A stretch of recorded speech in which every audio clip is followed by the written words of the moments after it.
Assalomu alaykum kitobsevar do'stlar. Har kuni yangi kitob o'qish yaxshi odat.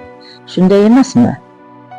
Bugun men sizlarga asardan parcha loyihasi asosida o'zbek adabiyotining durdonasi bo'lgan Mirkarim Osimning Karvon yo'llarida asaridan bir parcha o'qib beraman. Ushbu asar haqiqiy tarixiy manzaralarni ko'z oldimizga keltiradi. Keling, birgalikda o'tmishga sayohat qilaylik. Tayyormisiz? Unda boshladik. Moskvaga elchilar ketayotgan emish degan mish-mishlar tarqalgandan keyin bazzozlarning ishi yurishib qoldi. Qimmatbaho mollarning narxi oshib ketdi. Hatto kasod mollarning ham bozori chaqqon. Hunarmand kasblarning ishi kushoyish topib, qo'llari ildam bo'lib qoldi. Xalqning hamma tabaqasiga, hunarmandlarga, do'kondorlarga, dehqonlarga ham jon kirdi.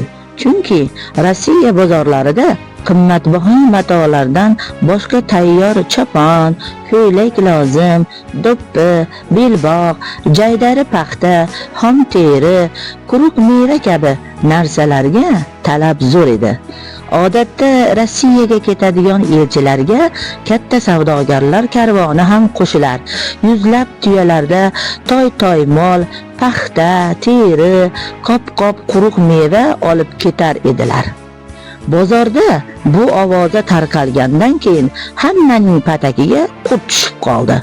Bazzozlar, hunarmandlar matolarini qimmatroqqa pullashga, karvon savdogarlari arzonroq olishga urinardilar.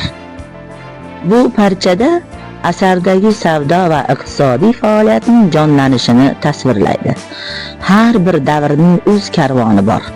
Mirkarim Osim Karvon yo'llarida asari orqali bizga nafaqat tarixni, balki hayot qonuniyatlarini ko'rsatadi. Savdo ham, hayot ham, tarix ham bir-biriga bog'liq. Faqat o'qib, o'rganib, xulosa chiqara olgan odamgina o'z yo'lini to'g'ri tanlaydi. Demak, biz ham o'tmishdan saboq olib, kelajakka dadil qadam tashlashimiz lozim.